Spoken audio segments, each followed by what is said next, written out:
Olá, boa noite. Sejam todos e todas muito bem-vindos e bem-vindas a mais uma live da 11ª semana de estudo e leitura. E esse ano é um ano muito especial, porque a gente também está celebrando 100 anos da Semana de Arte Moderna. E a gente tem um convidado muito especial com a gente aqui hoje, né? Que é o Kiko Mistrorigo. Espero ter falado o nome certo, sobrenome certo. Certíssimo. Ai, que bom! E a gente vai falar de um filme muito especial sobre uma pessoa muito especial. E antes da gente começar a nossa conversa com o nosso convidado de honra, eu gostaria de falar um pouquinho sobre essa personalidade tão importante na nossa história, que é Tarsila do Amaral. A Tarsila do Amaral nasceu em 1º de setembro de 1886, em Capivari, no interior de São Paulo. Ela era filha de fazendeiros e passou a sua infância nas fazendas do pai. Ela se casou com André Teixeira Pinto, teve sua única filha, Dulce. Logo, um tempo depois, se separou e resolveu iniciar os seus estudos em arte. Ela começou com a escultura, e passou a ter aulas no ateliê de Pedro Alexandrino, onde ela conheceu também uma personagem muito importante na nossa história, que foi Anita Malfatti. Bem, ela decide, então, em 1920, estudar em Paris, né? Onde ela ficou até junho de 1922. Quando ela volta ao Brasil, a Semana de Arte Moderna já tinha acontecido. E Anita a introduz, então, no grupo dos modernistas, onde ela vai conhecer o Oswald de Andrade e vai passar, então, a ser o seu par romântico com quem ela vai se casar. A partir daí, então, surge o grupo dos 5, Tarsila, Anita, Oswald, Mário de Andrade, Menotti del Pitta, que vão agitar culturalmente São Paulo. Mas a gente, para entrar nessa coisa linda que é o filme Tarsilinha, a gente não pode deixar de falar das cores de Tarsila. E Tarsila conheceu essas cores em Minas Gerais. Ela gostava de todas essas cores desde a infância dela. Mas quando ela começou a entrar no campo da arte, os mestres diziam que ela não devia usar essas cores porque eram muito caipiras. Mas mesmo assim, ela decidiu que essas cores seriam um grande marco da sua obra. E a gente sabe, conhece muito bem os maravilhosos quadros que Tarsila fez. Uma obra ímpar que retrata a nossa fauna, a nossa flora, o nosso folclore. Ela dizia que ela queria ser a pintora do Brasil. E com uma técnica cubista, ela teve esta fase conhecida como a fase pau-brasil. Em janeiro de 28, Tarsila pintou aquele famoso quadro que é parte muito importante do filme sobre o qual nós vamos conversar, Abaporu. Ela decidiu pintar e dar de presente para o seu marido, Oswald de Andrade, que ficou extremamente impressionado e disse que era o melhor quadro que ela já tinha pintado na vida. Abaporu significa homem que come carne humana, o antropófago. Oswald escreveu então o manifesto e eles fundaram a partir daí o movimento antropofágico para deglutir, engolir a cultura europeia e transformá-la em algo bem brasileiro. A Tarsila participou de vários eventos importantes, da primeira Bienal de São Paulo, em 51, teve uma sala especial na Bienal de São Paulo, na 7ª Bienal, e participou também na Bienal de Veneza, em 1964. Tarsila nos deixou uma imensa e maravilhosa obra que muito significa para a nossa cultura. Tarsila faleceu em janeiro de 1973. E antes de nós começarmos a conversar, Kiko, eu vou pedir que os meninos coloquem para a gente o vídeo da Tarsilinha, que é a música, o videoclipe, que foi feito pelo Zé Cabaleiro.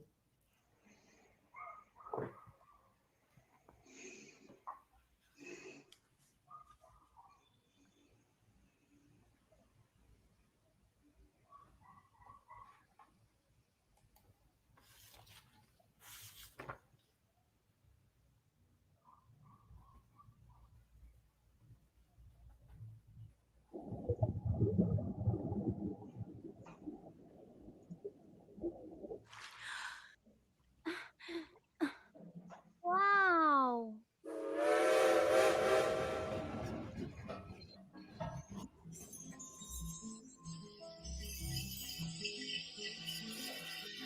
Baixo do azul do céu, uma menina brinca, ela abraça a vida.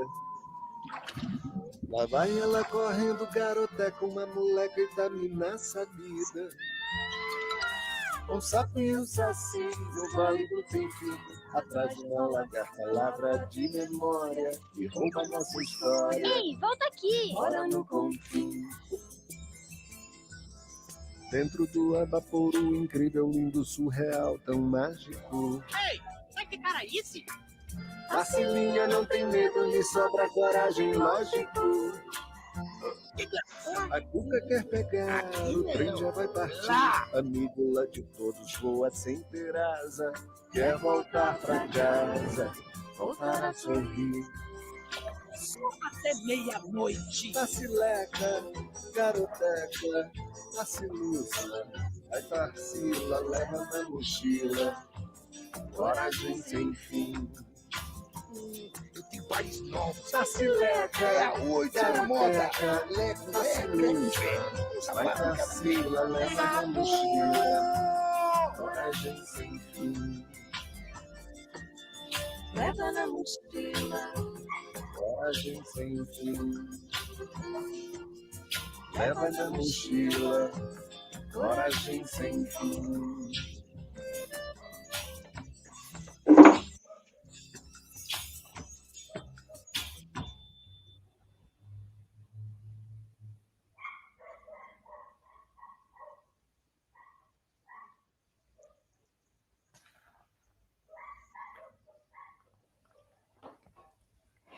Bom, que coisa linda, né? Que música maravilhosa, mas a gente vai conversar sobre ela. Antes, porém, da gente começar a conversar, Kiko, vamos fazer a nossa audiodescrição. Eu sou uma mulher de meia idade, tenho cabelos grisalhos, olhos azuis, estou usando uma roupa colorida, fones de ouvido e atrás de mim eu tenho uma estante de livros. E você, Kiko, seja bem-vindo, pode se apresentar para a gente, faça sua audiodescrição e fale para a gente quem é o Kiko, como é que você adentrou nesse universo do cinema, principalmente do universo da animação. Boa noite, é uma honra estar aqui com vocês. Eu sou o Kiko Mistrodigo, eu sou um homem de meia idade, eu fiz 60 anos faz 2 meses, eu tenho poucos cabelos, óculos, atrás de mim a sala da minha casa tem um piano lá no fundo, que meu filho toca, eu não. Eu sou sócio de uma produtora, com a Célia Catunda, que é co-diretora desse filme. Nós fazíamos arquitetura na USP, eu continuei o curso e ela saiu. Ela foi fazer comunicações, rádio e TV na época, da USP também. E aí nós tínhamos uma coisa em comum, que era um prazer imenso de assistir desenhos animados e uma vontade de fazer desenhos animados, mas fazer obras maiores que realmente ocupassem a TV na época, que era a coisa mais importante que a gente tinha, e o cinema, obviamente. Então a gente achava que o Brasil tinha muita capacidade para fazer esse tipo de trabalho, que pudessem, que as crianças, elas certamente tinham um anseio de se ver na TV, assim como as crianças americanas e europeias já fazem isso há tantos anos. Eles tinham, eu tive essa experiência, uma vez eu estava nos Estados Unidos, eu fui no cinema, num festival de animação, eu assisti um filme, e quando eu saí do filme, eu passei na frente da casa onde foi filmado, as filmagens foram feitas, eu falei, nossa, isso é, as pessoas não têm, elas estão vivendo aquele momento, e a gente fica sempre de fora. Então a gente achava que as crianças tinham que sentir dentro. E hoje em dia, esse número muito grande de séries brasileiras, que graças a Deus funcionou o nosso trabalho como um todo, as crianças conseguem ter uma gama de conteúdos que elas conseguem, que convivem com os outros, né? Então certamente eles se sentem pessoas muito mais inseridas no mundo do que eu me sinto. Eu acho uma coisa muito importante. E aí nós começamos a fazer trabalhos para a TV pública, que era a única que podia ter algum diálogo na época. O Brasil, no começo dos anos 90, estava com a publicidade muito em alta, então a animação era toda de serviço para publicidade, e a gente nunca gostou muito de fazer publicidade. Então a gente insistiu em conteúdo, e um dos primeiros trabalhos foi a Biblioteca do Gato do Castelo Rá-Tim-Bum, onde a gente desenvolveu um projeto sobre poesia brasileira, que eram vários poemas brasileiros em animação. Depois a gente fez uma série que até hoje ela reverbera por aí, que chama De Onde Vem, que é de onde vêm as coisas em geral do cotidiano. Uma personagem que chama Kika, e ela pergunta, vai. E aquilo foi uma coisa muito importante para nós, e a gente viu como o trabalho, principalmente de animação, que é um trabalho que parte do papel em branco, parte todo sintético, né? Voz, desenho e tudo mais, ele transmite muito mais coisa do que a gente imagina. Então, no De Onde Vem tem um Fusca passando. E na época, quando o Fusca era mais famoso no Brasil, né? Ele tinha mais Fuscas na rua. Então, as crianças, poxa, elas se identificam. Isso é muito bacana. Depois a gente fez o Peixão Alta, foi uma série maior, que foi a primeira série internacional. A gente fez o Show da Luna, que estamos produzindo a 8ª temporada, vamos completar 208 episódios. E a gente está lançando o Tarsilinha, muito felizes, porque é um trabalho que foram muitos anos, com alguns atrasos, e o último grande atraso foi a própria pandemia, porque ele estava programado para ser lançado em outubro de 2020. E foi uma coisa muito curiosa. Nós fechamos a reunião dia 7 de março, então tá tudo certo, tudo certo. Essa pandemia vai começando, aí ninguém estava dando muita bola na época. Aí deu no que deu. Que coisa, hein, Kiko? Nossa, e é interessante você falar isso, né? Porque eu imagino que a Tarsilinha ela não surgiu do dia para a noite, né? Essa animação. Para quem não sabe, o cinema leva muito tempo até ele chegar na tela. Quanto tempo, hein? Levou a nossa Tarsilinha para nascer? Na primeira reunião, vamos chamar, a primeira reunião foi assim, a sobrinha neta da Tarsila do Amaral, que se chama Tarsila do Amaral também, mas que tem o apelido também de Tarsilinha, ela nos procurou em 2006, são 14 anos atrás. Ela falou, olha, eu estou fazendo um trabalho de divulgação do legado da Tarsila pelo mundo, e ela realmente montou a exposição do MASP, né? Estava bem à frente disso. E ela nos procurou porque ela queria fazer alguma coisa para divulgar o legado da Tarsila para as crianças. E a gente foi pensando. Outra coisa que é muito importante é a maturação, né? Existe uma falsa ideia de que as grandes ideias vêm quando você está tomando banho, quando você está dormindo, você acorda e fala, nossa, a ideia está pronta aqui.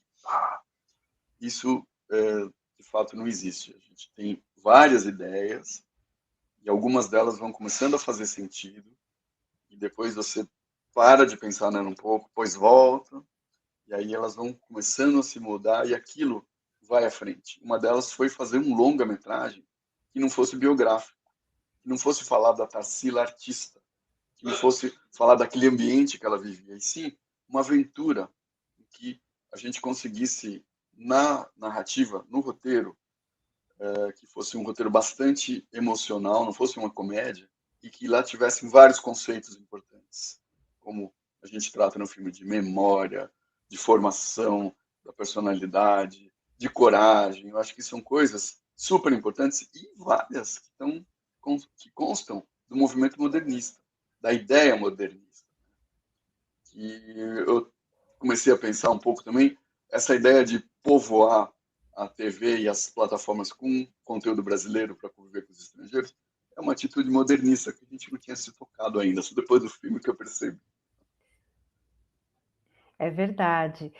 É muito encantador ver o seu filme, né? A gente estava conversando um pouquinho antes da live iniciar, e eu tive a oportunidade de assistir, eu fiquei realmente muito, muito encantada com o tratamento que você deu para esse filme. Mas a Tarcilinha é uma personagem muito encantadora. Conta pra gente como é que foi construir a jornada dessa menina. Porque dentro do filme vocês usam algumas estratégias muito interessantes para mostrar essa jornada da heroína, porque na verdade ela é uma heroína dentro dessa história toda, né? Conta pra gente um pouco como que é essa questão de construir essa Tarcilinha, já que você disse que vocês não tinham a intenção da questão biográfica, né, de falar desta vida da Tarsila dentro das artes e tudo, mas como foi trazer esta menina com todos esses medos que ela apresenta no início, né, e que depois, durante o filme, essas coisas vão sendo transformadas de uma maneira tão linda. Bom, quando a gente imaginou, a história começou a se formar, a gente sabia que a emoção, a identificação das crianças, essa relação emocional que a criança tem com o herói, ela é super importante e, obviamente, isso nos traz uma responsabilidade gigante, porque a criança, ela imita o herói no bom sentido, ela se identifica. E a Tarcilinha era uma criança que tinha uma profunda admiração com a mãe dela. Ela admirava a mãe na força, que já era um traço um pouco feminista da artista. A artista teve esse enfrentamento, você mesmo contou aí.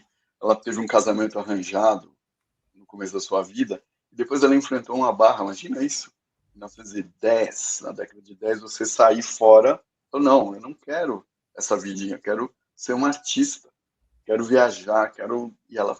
Então, foram surgindo, a gente foi conhecendo mais e mais, se inteirando mais da história dela, e aquilo foi trazendo elementos para nós.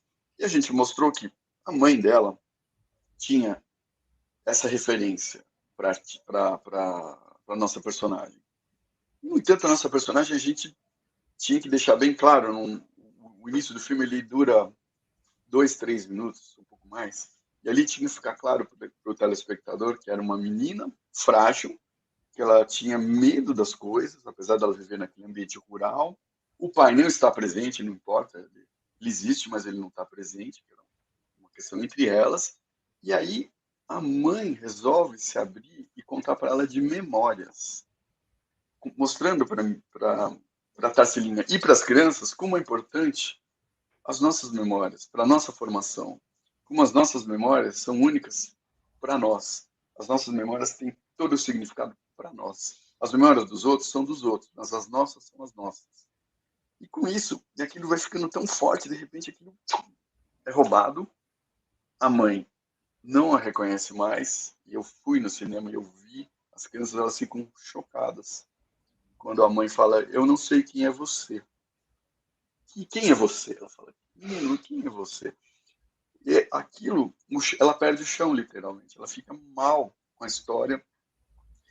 E ela não tem outra opção a não ser tomar uma atitude.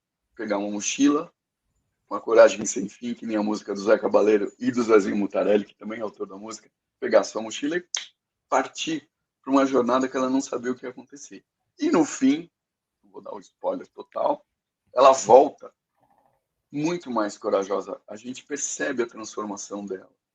Isso a gente em roteiro, a gente trabalha muito, dosar para o telespectador acompanhar e entender. São vários momentos que ela vai se mostrando mais corajosa, desde o momento que ela mergulha. Ali tem até um símbolo bastante, uma simbologia toda, que é como se fosse um líquido amniótico que ela atravessa para renascer do outro lado já diferente. Com certeza. E falando disso, a gente não pode deixar dos outros personagens de lado, né? Porque você colocou ali personagens que fazem parte, inclusive, do imaginário infantil brasileiro, não é? E a gente tem uma antagonista aí que é um tanto quanto interessante. Fala um pouquinho para a gente desses personagens que são os companheiros de jornada da Tarsila, da Tarsilinha, né, nessa jornada em busca dessas memórias da mãe, e quem é essa antagonista? Então, o primeiro lugar que eu acho super bacana desse filme é que esses personagens, exceto a mãe e a Tarsilinha, eles já existiam no papel ou nos quadros da Tarsila do Amaral. Nós fizemos uma pesquisa imensa, a gente tinha essa incrível matéria-prima para trabalhar, que é um privilégio para qualquer um que trabalha com cinema e de animação, você ter isso para trabalhar. Nós fomos descobrindo personagens. Então, tudo partiu do quadro A Cuca. Então, a Cuca, o Sapo, o Tatu-Pássaro. Esses três, eles participam, o Sapo principalmente. O Sapo, ele é um personagem super importante, é o grande companheiro, e ele fala com ela o tempo inteiro em jogo de palavras. Então chama ela de Tarsiluça, Tarsileca, Tarsilíquida, e ele fala, eu sou um policial Álvaro, quando ele se faz de policial. Qual é o seu problemácio? Então o tempo inteiro. Isso é uma referência ao Oswald. O Oswald era um brincalhão. Então ele tem vários bilhetes de textos que ele faz isso o tempo inteiro. Então essa é uma referência importante. Ele é um companheiro da Tarsila, que foi super importante na vida da artista, da Tarsila. Depois vem o Saci. O Saci é um Saci totalmente diferente que a Tarsila fez. Ela fez um Saci forte, um Saci destemido, grande. Ele é o maior de todos ali. Então, isso já é uma coisa super bacana. Ele tem a capacidade de fazer um movimento e rápido para nos deslocamentos. Né? A Cuca é uma lenda portuguesa que a Tarsila colocou, que veio para o Brasil pelos portugueses, que é a famosa Cuca, que se a criança não dormir, a Cuca vem pegar. E é o momento mais tenso do filme, quando a Cuca quer pegar a Tarsilinha, quer guardar ela num saco. Né? É um momento meio tenebroso, assim, mas que eu acho que é super importante os pais estarem juntos ali e a criança ter medo, ficar aflita, e os pais estão do lado, os adultos que convivem com essa criança estão ali do lado, para elas começarem a entender que existem outras emoções na vida. A gente tem uma tendência com os filhos de falar, olha, só quer que ele fique alegre, saudável, feliz, se divirta, mas a vida é muito mais interessante porque ela tem altos e baixos. Então esse é um momento de experimentar, que os pais estão juntos, para ela experimentar junto e ver que os pais estão ali, se emocionar com o filme e sair diferente do filme. A ideia é essa, é a criança ter uma própria jornada naquelas 2 horas, 1h30, né, do filme. Depois, chegando na personagem que você falou, é a Lagarta, que ela também está nesse filme. A Lagarta é uma danada, porque a Lagarta, apesar dela ser super bonitinha, coloridinha, ser fofa, isso que é legal. Ela é fofa, mas ela é danada, porque ela... Eu não vou poder... Mas eu vou falar o que aconteceu. Ela teve uma memória que ela não era satisfeita com a própria memória. Então, essa é a questão. E aí ela vai lá, rouba a memória dos outros. E ela guarda dentro do Obapuru. E eu acho que isso tudo é uma simbologia de todo o movimento que foi esse que você descreveu, que é realmente você coletar coisas do mundo inteiro, deglutir e daquilo virar o que somos nós. E nós, coincidentemente, estamos vivendo um momento muito semelhante nesse sentido. Quem somos nós? O que é o Brasil? Né? O que é o Brasil? Esse Brasil sombrio que a gente vive agora, o que vai ser disso? Bom, e aí outros personagens não tão importantes, que é o Tatu-Pássaro e o Pássaro, são 2 personagens, são todos retirados de uma imensa pesquisa que nós fizemos, e o saci, o bicho barrigudo, que é um ser grandão que vive com a lagarta, eles estavam presentes num projeto de teatro infantil que a Tarsila tinha feito. Então a gente viu esses personagens ali e falou, nossa, que coisa mais linda. E nós tivemos uma experiência incrível, porque a gente convive muito, participa muito de eventos internacionais de produção de conteúdo, de cinema, de TV. E a gente leva os projetos, e às vezes, numas folhas de papel, com informações frente e verso. E o folheto, onde tinha a Tarsilinha, todo mundo puxava, assim, os gringos, né? Falavam, o que é isso? Porque ele chama atenção, porque é um traço inovador, porque é uma coisa assim, é muito diferente dos outros. E a gente vê uma certa mesmice, principalmente no cinema 3D comercial americano, que chega para nós em altíssimo nível, é uma coisa incrível, mas tem uma certa mesmice ali. Tudo meio igual, todos os cabelos são iguais, os olhos grandes e tal. De repente chega um negócio que não tem muito a ver e lhe chamou a atenção. Mas, enfim, a lagarta é uma coisa muito importante a ser dita. Desenho, quando a gente anima em cima da voz já gravada, e não ao contrário. Não é uma dublagem. Dublagem é quando a gente pega um vídeo, uma animação que já está falada, e você fala em cima e o dublador tenta acompanhar o lábio do personagem. No caso da animação, a gente pega, grava e vai ouvindo aquilo lentamente, encaixando a boca na gravação. Então ela é mais precisa. Então nós gravamos, imagina como é importante a atuação desses atores, dessas vozes.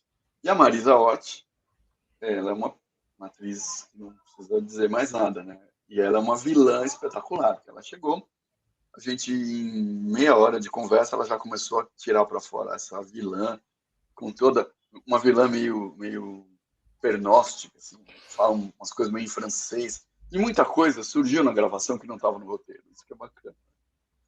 O Marcelo Taz, como pássaro, que vai lá fazer um jogo com ela, vendeu o ingresso para ela, o bilhete de trem, ele também é um personagem que ficou super interessante. Ele deu um alento e mostrou como ela pôde, só com palavras, conseguir o que ela queria. Então, a Tarsila também tem esse detalhe, que é bastante feminino. Ela não enfrenta, não vai lá, vai bater, ou pega a arma, não. Ela vai no consenso, na conversa, ela vai conseguindo passar todos os obstáculos. Acho que essa lição, ela fica muito escondidinha, mas ela é muito importante para as crianças entenderem que o diálogo é muito, muito melhor do que qualquer outra forma de você debater, de você se fazer entender, de você lutar por algumas coisas e tudo mais. E deixa eu ver se faltou algum personagem. Não, e aí tem a mãe ela tinha esse papel de ser uma atriz que tivesse essa capacidade de ser uma mãe forte antes, e de repente ela desmonta e vira uma voz mais monocórdica, mais quase apagada, né? Eu acho que isso deu muito certo. A atriz foi muito bem. Agora me esqueci o nome dela, que puxa, uma pena. Depois eu lembro aqui. Não, sem problema. Você fez Ela é uma... filha do Xaxá, o famoso Xaxá. Ai, mas não tem problema. São todos realmente maravilhosos, eu concordo com você. Super combinou, cada um deles, né? E é interessante esse processo que você fala, como que isso é feito, né? A gente fica pensando, sempre a gente tem essa ideia de que primeiro é criada a animação, depois a pessoa fala, né? Exato. E nesse caso é totalmente o oposto. Claro. É muito interessante. Mas você tocou num ponto aí que me encantou demais no seu filme, que foi a questão dessa transição do mundo real da Tarsilinha no filme para o mundo imaginário, que é onde ela vai viver essa aventura. Vocês usaram técnicas aí muito específicas, né? Como foi essa questão dessa transição, dessa escolha da transição, e como foi adentrar os quadros da Tarsila do Amaral para transformar nesse universo 3D maravilhoso onde eles vão transitar? Como eu disse antes, nós tivemos que fazer uma pesquisa gigante. Essa pesquisa incluiu uma etapa fundamental, que é a desconstrução das obras, das fases mais famosas que você citou aqui, que é a fase pau-brasil e a fase antropofágica. Essas duas fases são as fases mais inovadoras, são as fases mais famosas, onde a obra da Tarsila do Amaral é conhecida. O que é desconstruir? Desconstruir é você pegar uma obra e separando elementos. Uma árvore, uma casinha da paisagem rural, um lago, uma montanha, uma flor, um carro. Aí vem essa fase mais urbana. Então, tem é muito claro que é o uso do metal nas estruturas dos edifícios paulistanos, né, da cidade de São Paulo. Então, viaduto do chá e tudo mais por aqui. Você vê direitinho como era o uso do metal, que a gente importou dos ingleses. Então, tudo isso foi separado. A gente separou e, obviamente, a primeira coisa que chama a atenção é que a obra da Tarsila já era pensada tridimensionalmente. Então, ela tinha toda uma nuance de sombras, de volumes, de planos. Então, tudo isso é incrível. Só que com um detalhe, não tem perspectiva. Não tem a deformação visual, que é natural. Então, o exemplo mais simples é você vai para o meio da rua e olha para uma rua reta, não uma rua curva, e olha para o fim da rua. As duas calçadas, elas vão indo para o centro. Isso chama ponto de fuga. Tudo tem uma deformação. O tempo inteiro que nós estamos olhando aqui, está se deformando. Só que nos quadros da Tarsila não tem essa deformação. E os programas de computador 3D têm essa deformação natural, porque eles estão reproduzindo a vida real. Então, a gente teve que forçar esse paralelismo. A gente mudou e se você reparar, o filme inteiro ele é todo paralelo, é todo como os quadros da Tarsila. Não tem perspectiva. Isso causa uma estranheza muito interessante, principalmente dentro da sala de cinema, porque é onde a gente está mais dentro dos quadros, né? E também essa transição entre como que a gente ia fazer para ela sair do mundo real para o mundo fantástico, o mundo mais onírico, que é a obra da Tarsila do Amaral. A Tarsila do Amaral é uma viagem, cores, aquela exuberância, né, que ela coloca ali. Então a gente pensou nessa ideia de pegar o 2D, que é uma coisa bastante conhecida, no entanto, bastante trabalhada, todos os cenários são meio que pinturas, né? Ele é bastante são texturas que remetem muito a pinceladas. E quando a gente entra no mundo da Tarsila, a gente passa por um branco, para ficar bem claro, onde a gente está entrando no mundo mais fantástico mesmo, né? Com personagens estranhos e tudo mais. Então, a ideia era deixar bem claro, porque no filme, algumas vezes, a personagem vai e volta. Eu não posso dizer mais nada aqui, senão vou estragar a história. Mas esse vai e vem é muito importante, porque quando ela volta, ela cai na vida dela. Ela está lá com o problema da mãe dela. Quando ela vai para o mundo fantástico, cada cenário é baseado num quadro. Então, a gente fez uma linha do tempo do roteiro e foi colocando uma obra em cada momento. E aí as crianças que nunca viram Tarsila do Amaral, quando elas forem numa exposição agora, ou quando elas forem abrir um livro e aprenderem um pouco mais sobre a artista, elas vão reconhecer tudo, porque a gente não animou os quadros, a gente entrou neles de uma forma totalmente livre. A gente não deformou nada, mas cada momento está lá. Se você olhar, fala, nossa, esse foi baseado no quadro tal, esse baseado no quadro tal, e assim por diante. É isso mesmo, exatamente.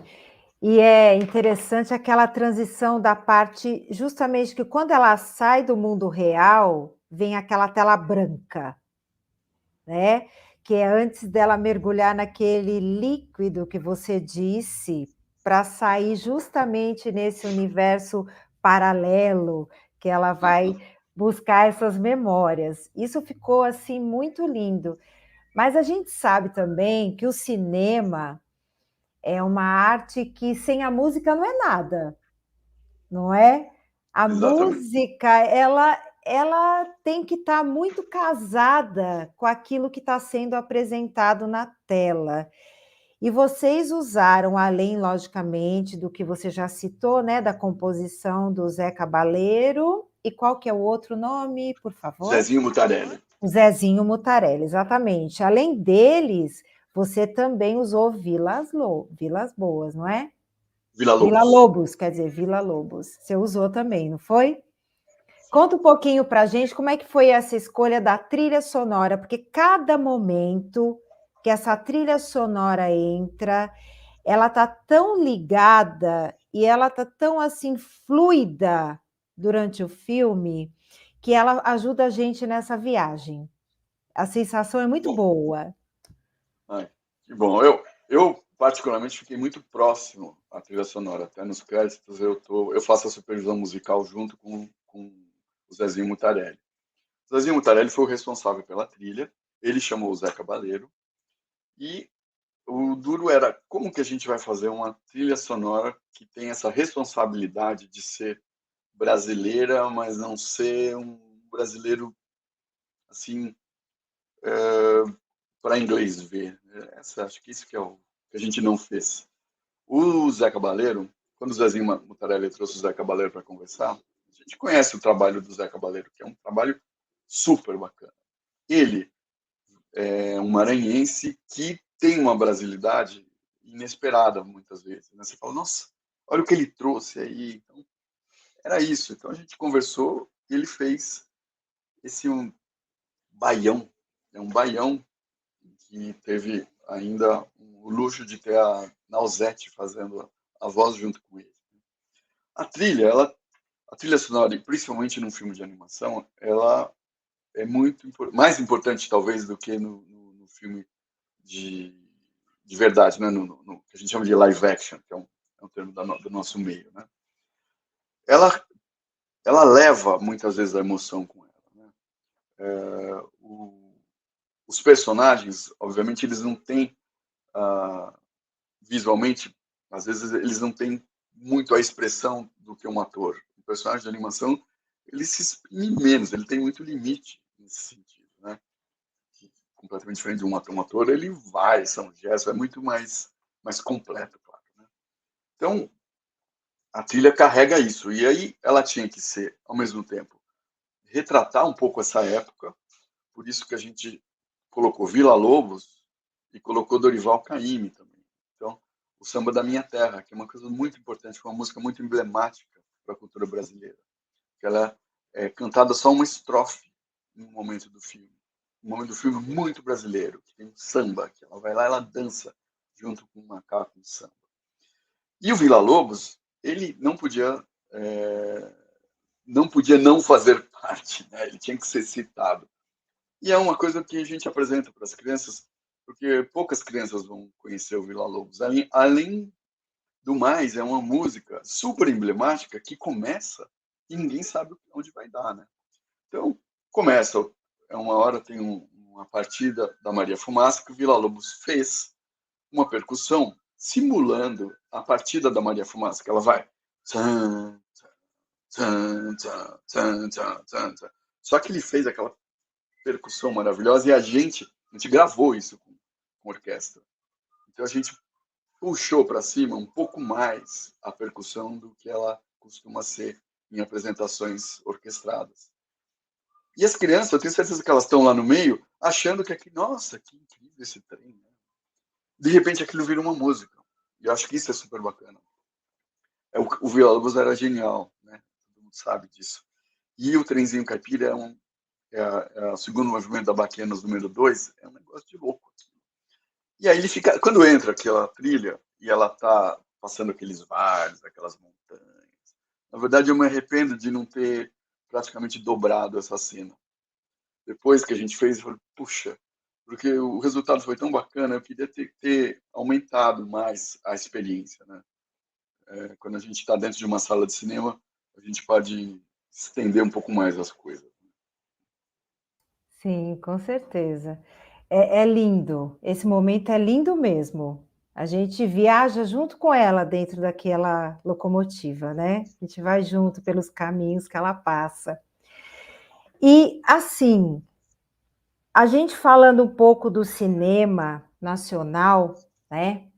A gente não tem muito a tradição da animação, do longa de animação para o cinema nacional, né, para criança especificamente. A gente conhece alguns, inclusive, que foram para fora, né, fizeram muito sucesso. Fala um pouquinho para a gente o que é viver esse momento dentro do cinema no nosso atual Brasil. Como é isso para você que trabalha dentro dessa área, que está lançando um filme maravilhoso, mas que, ao mesmo tempo, esse espaço não é tão grande quanto ele deveria ser, né? Como é isso? Como que vocês do cinema, da área cinematográfica, principalmente da animação, veem esse momento que o cinema brasileiro está passando, especificamente o cinema de animação? Bom, eu costumo dizer que eu sou do audiovisual, né? Cinema, TV, hoje em dia TV já até a gente nem sabe o que é TV mais. TV está em todos os lugares. Mas o que se passa é o seguinte: a gente tem uma concorrência externa enorme. Então, primeiro tem uma questão mercadológica, principalmente com o cinema infantil. As maiores bilheterias do cinema, as mais garantidas para o exibidor, dono da sala de cinema, é cinema infantil. Então, geralmente, o cinema norte-americano. Então, vem lá os grandes sucessos da Disney, Pixar, da DreamWorks. Eles vêm, eles ficam muito tempo e ocupam a sala, lotam as salas. Quando vem um cinema nacional, infantil, eles ficam na dúvida. Por quê? Porque aquele mais garantido, como é que ele não pode arriscar as salas? Tanto que os horários que o Castelinho está passando não são os melhores. São horários da tarde, ele podia ter um horário mais no fim da tarde. É uma questão mercadológica, é uma questão de regra, uma questão... A gente poderia ter, como teve na TV paga, a lei do cabo foi uma coisa que todo mundo ganhou. Então, para quem não sabe, em 2012 entrou em vigor uma lei que obrigava os canais estrangeiros que estavam operando no Brasil, os canais a cabo, a veicularem 3 horas e meia por semana de produção independente. Produção independente, o que é? Produção independente é uma produção feita por uma empresa produtora que não tem qualquer vínculo com grupos de mídia. Por isso que ela é independente. E isso movimentou o mercado de tal forma que a gente passou, por exemplo, de 2 séries brasileiras no ar para 44 em 3, 4 anos. É uma coisa, foi astronômico o que aconteceu. Então foi um mercado, começaram a surgir muitos filmes, muitas séries, não só de animação, né? Dramaturgia e tudo mais. Por quê? Porque a gente gosta de se ver na TV, então é um sucesso garantido. Só que ninguém queria arriscar, né? E o grande problema é o financiamento. A animação é cara, os longas-metragens são caros de fazer, e a gente tem várias formas, nós espelhamos as nossas formas de financiar o audiovisual através da experiência de outros países, principalmente França e Canadá, são os nossos grandes modelos, onde o Estado tem lá uma cobrança de impostos gerados pela própria área do audiovisual, e uma parte desse imposto é revertida para financiar alguns projetos. E esses projetos são a propriedade intelectual, que é tão importante, é colocado no mínimo 51% na mão do produtor. Então, o produtor se torna proprietário e ele vai poder explorar isso para o resto do mundo, e a gente começa a explorar. Então, em vez de entrar só os longas da Pixar, da Disney, da DreamWorks aqui, a gente começa a colocar produtos Pinguim ou de outras produtoras nos outros países, que é o que a gente faz. O Peixonato foram 126 países. O Show da Luna já está completando mais de 140. A gente recebe recursos. Então, são divisas que entram para o Brasil que não constavam do PIB, né? Então, isso é interessante. E a gente tem exemplos. A Coreia, por exemplo. A Coreia exporta, além do K-pop, ela exporta muito cinema, ganhou Oscar recentemente. Então, é isso. O audiovisual na Coreia, se não me engano, está entre 6% a 4% do PIB da Coreia, que não é um PIB qualquer. Eles têm indústria eletrônica, indústria automobilística. Isso a exportação de cultura, que é imensurável o resultado, isso a gente sabe, e, ao mesmo tempo, uma coisa muito mensurável, que é o retorno financeiro de tudo isso. Então, a gente aqui vinha fazendo um trabalho de abertura, de fortalecimento do mercado interno, e que foi interrompida com a falta de políticas públicas federais agora. Então, a gente tem uma questão que a gente tem que recuperar. E talvez a intenção fosse até matar o setor, mas o setor já tá vivo, não morre mais. Sofremos muito, olha, muita produtora fechou, principalmente as iniciantes, as pequenas, mas agora as coisas estão acontecendo e tinha muito cinema represado por causa da pandemia. A pandemia também foi um fator, independentemente desse contexto, porque quem que ia, o cinema ficou desligado, literalmente, durante um tempo, né? Durante 2 anos. E esse ano vão ser 10 longas de animação brasileiros que vão estrear. Estavam represados. E que vêm das políticas públicas anteriores. Então, como o filme demora muito para fazer, eles são filmes que foram iniciados em 2008, 2012, né? E assim por diante. Então, agora eu acho que a gente tem que recuperar, porque isso é cultura, isso é a formação das crianças, principalmente, né? Então, a gente quer que as escolas tenham bastante material, que as escolas possam usar essa relação afetiva tão forte das crianças com os personagens, usar a força desses personagens, a autoridade desses personagens, para ensinar. Porque existe um preconceito, eu sempre vivi esse preconceito, principalmente no ambiente das editoras, que é TV é TV, literatura é literatura. Claro, lógico, mas os personagens, por exemplo, o Show da Luna, que é um show que está muito claro a que veio, que ele veio para estimular as crianças para a ciência, principalmente as meninas, porque é um personagem feminina. Nós estamos participando de um projeto de levar livros didáticos para as crianças dos 2 últimos anos do infantil e os 2 primeiros anos do ensino fundamental. Isso é muito importante que seja entendido e a gente não desperdice essa oportunidade com os personagens. Eu acho que o Tarsila, ele é um material muito útil para as escolas. A gente espera que ele vá o máximo possível para todas as escolas. Que isso funcione também, como eu disse no dia lá da estreia, como um alento para essas crianças que hoje em dia têm 4, 5 anos, elas estão assim, elas já nasceram num momento mais tenso do Brasil. E quando estava acabando a pandemia, veio uma guerra ainda para balançar ainda mais a situação.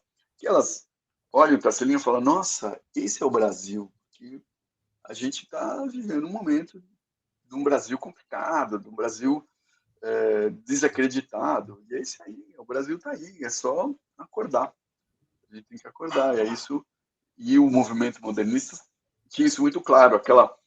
O movimento modernista foi uma elite paulistana que tinha dinheiro para poder ir para a Europa e voltar. E eles captaram no ar, opa, tem alguma coisa acontecendo. E nós? Como vai ser? Quem é o Brasil? Aí vem a Tarsila e, com uma coragem incrível, que nem você falou, usa cores, que quem a influenciou lá, que é o Fernando Léger e todos aqueles intelectuais da época. Paris era o centro do mundo, né? No começo do século XX. Teve muita influência de todos aqueles artistas, estavam todos vivendo em Paris.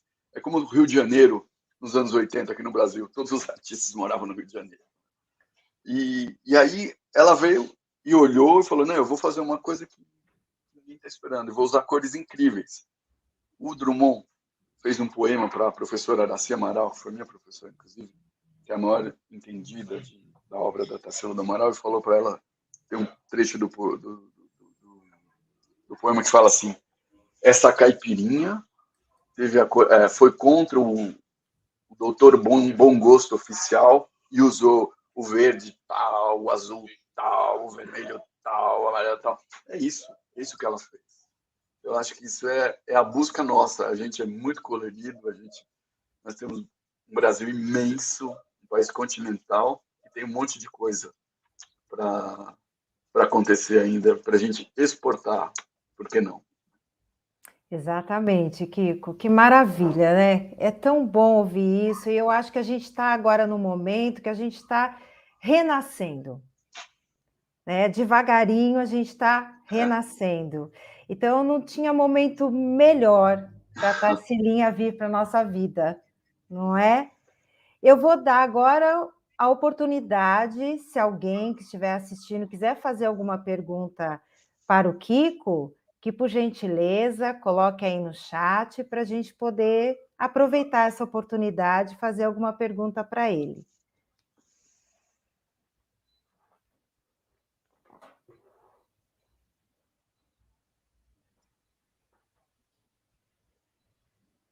Se ninguém tiver alguma pergunta, Kiko, eu gostaria que você desse uma mensagem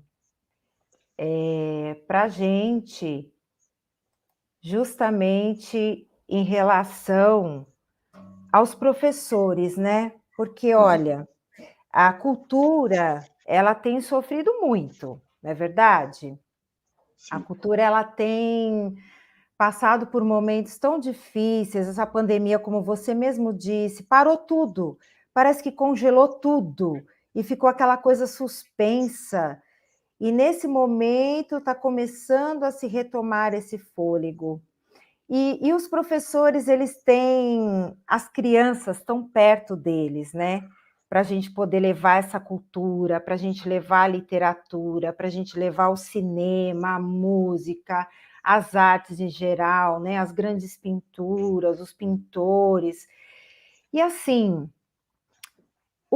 de que maneira você pode encorajar esses professores a seguirem em frente com esse projeto de incentivar, estimular essas crianças a irem adiante, a conhecerem mais, a irem mais ao cinema, assistirem mais animações, lerem mais livros, realmente se preencher daquilo que o Brasil tem de mais bonito e mais verdadeiro. Que mensagem você pode dar para esses professores, para essas pessoas? Acho que a gente tem a obrigação de mostrar para as crianças, apresentar para elas as coisas boas que a gente tem, as grandes obras.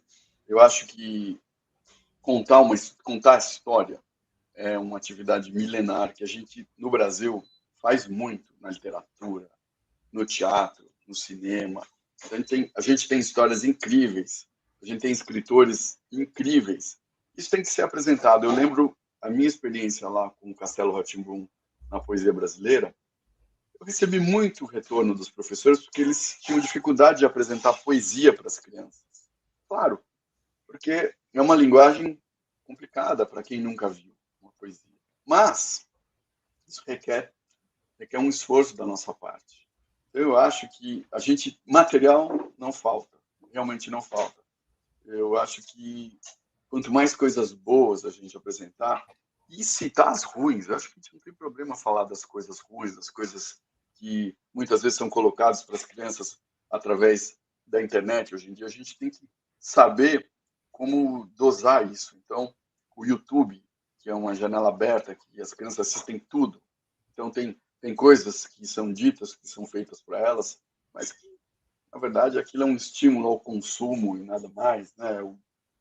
Que a gente pode dizer que até faz um certo mal. Muitas famílias ficam muito preocupadas. Acho que a gente tem que falar delas, não esconder. Esconder não adianta. Esconder, ela vai lá, ela descobre. As crianças dão um olé em todos nós, né? Porque o tal da interface intuitiva funciona muito melhor com eles do que com a gente, porque eles são intuitivos. Então, ele pega o celular, ele vai lá onde ele quer e tudo mais. Então, eu acho que isso é importante, a gente mostrar que existem essas coisas. Olha só isso aqui.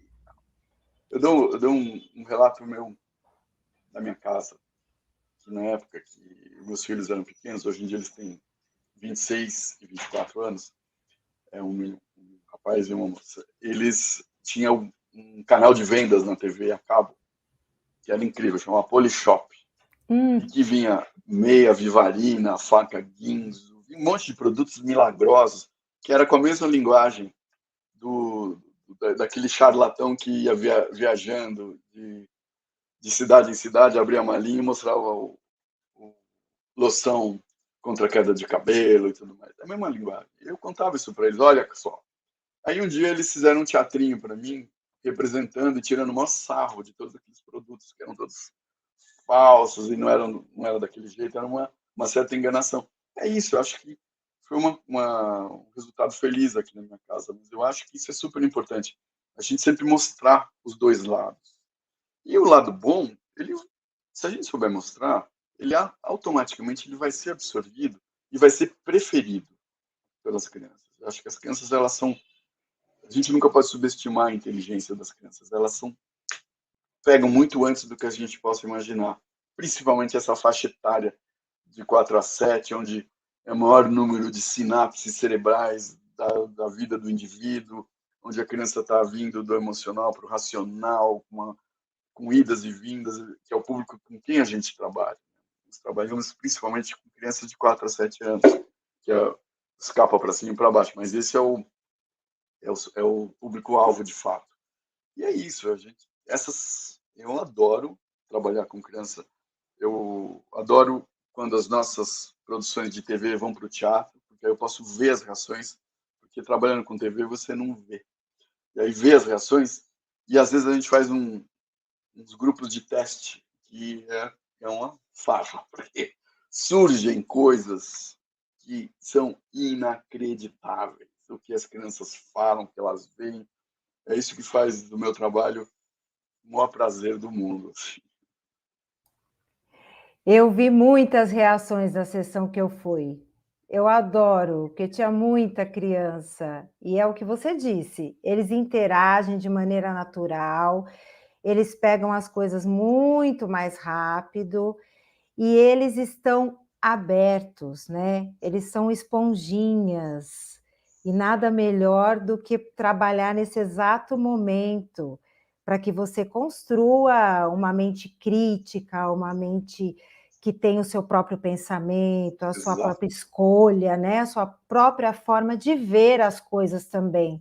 Porque a gente vive uma realidade muito de internet, muito de rede social, que é feita de coisas rasas, não é? Então, esses momentos de você levar um grupo de crianças para assistir um filme como a Tarsilinha e deixá-los ali interagir, adentrar naquele mundo, os comentários que eles fazem depois, puxa, é de uma riqueza, isso é profundidade, né? E é disso que a gente precisa, porque o raso a gente já está assim meio que cansado do raso, né?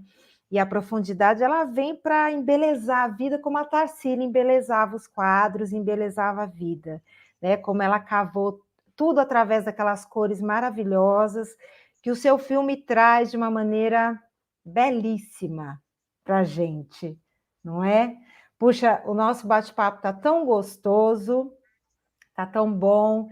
Kiko, para mim, assim, é uma grata satisfação conversar com você, sabe? Porque eu sou uma pessoa que, desde que eu vim ao mundo, eu sou admiradora das artes, e eu sempre adentro todas elas. E o teu filme me fez viajar para a minha primeira sessão de cinema na vida. Eu tinha 8 anos de idade, faz tempo, né?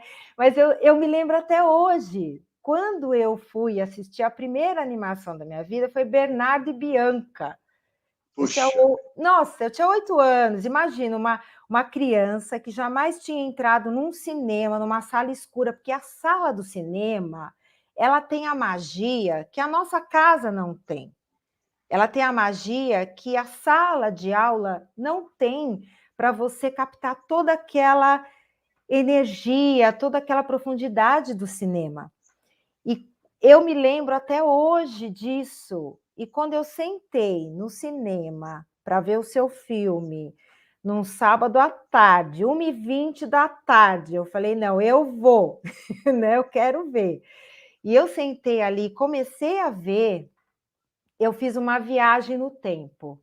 É como se eu tivesse sentado de novo ali, com meus 8 anos de idade, né? Ali, vendo Bernardo e Bianca, que me encantou demais, é uma animação que até hoje, quando eu posso, eu revejo, porque aquilo me levou para o cinema, que eu sou uma grande admiradora e uma estudiosa do cinema, adoro isso mesmo.